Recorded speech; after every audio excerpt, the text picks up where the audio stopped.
Ready or not, here we are. It's another week. I hope you're doing well. It's fine Monday morning and are going to follow along with me as we continue in this fascinating study of the book of 1 Thessalonians. So the Apostle Paul is writing to them after having found out from Timothy that they were doing well. They were keeping the faith. They needed some more instruction. And he's just encouraged them to continue on, to not quit. Don't be a quitter, right? One of the things you learn in kindergarten is don't be a quitter. And so that's what the Apostle Paul is really kind of talking about. So we're going to pick it up in the 4th chapter. And I'm going to read the first 5 verses. I'm going to read out of the Amplified Bible once again. And then we'll just share a few thoughts, okay? All right, so 1 Thessalonians chapter 4, verse 1. Furthermore, now this is telling you, all right, he's continuing a thought. And what was the thought? Hey, you guys are doing good. Keep it going. You can do even better. Furthermore, brethren, we beg and admonish you in virtue of our union with the Lord Jesus, that you follow the instructions which you learn from us about how you ought to walk so as to please and gratify God, as indeed you are doing, and that you do so even more and more abundantly, attaining yet greater perfection in living this life. For you know what charges and precepts we gave you on the authority and by the inspiration of the Lord Jesus. Verse 3. For this is the will of God, that you should be consecrated, separated, and set apart for pure and holy living, that you should abstain and shrink from all sexual vice, that each one of you should know how to possess, control, manage his own body in consecration, purity, separated from things profane. Honor it, not to be used in the passion of lust like the heathen, who are ignorant of the true God, and have no knowledge of his will. Okay, so once again, we talked about this. Paul is telling them, listen, you guys are doing good. You need to keep doing. You need to keep on keeping on. You know, that a verse jumps right out in my head of being not weary in well-doing, as the Apostle Paul wrote to the Romans. It is so easy to get weary in well-doing.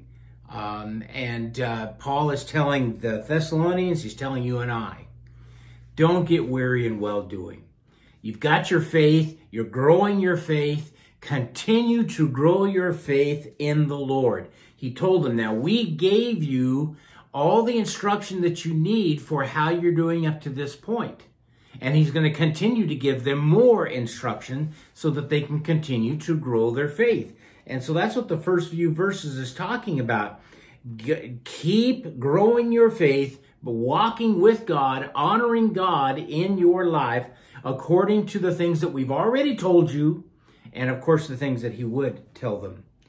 In verse 3 and 4, he's talking about how that our lives and our very bodies need to be totally devoted to the Lord, pure, not contaminated with fleshly lusts or sexual sins, as he most pointedly, brings out.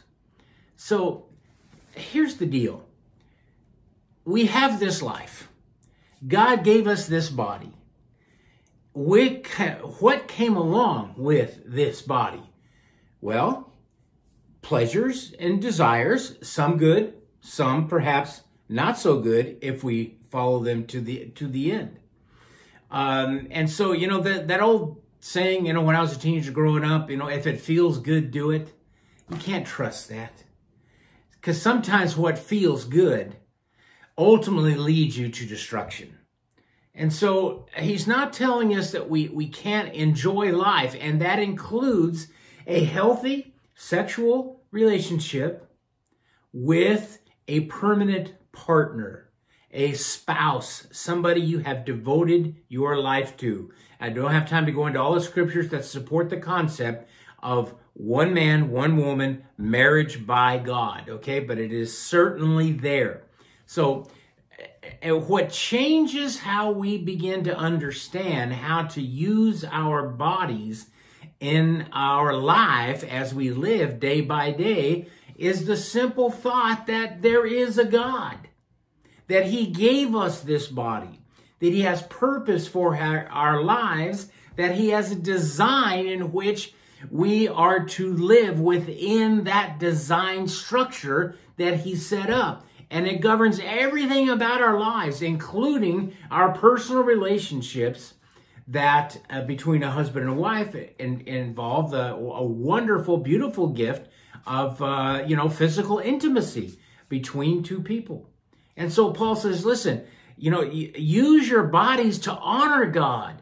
The Apostle Paul talked about, it's lawful for me to do just about anything, but it's not expedient.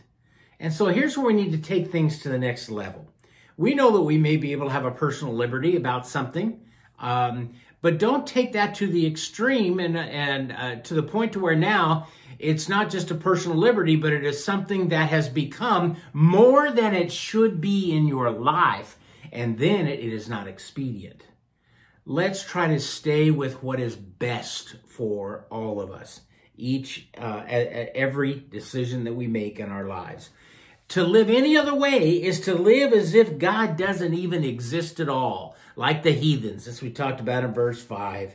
Not to be used in the passion like the heathen who are ignorant of the true God and have no knowledge of his will. So, child of God, act like a child of God. Use your life, use your body, use everything to its best fulfillment and potential, and you will be better off. You'll be a happier person. You'll probably be healthier, and you will know that each day you live is a new opportunity to do something great for your God. Think about it. God bless you. We'll see you next time.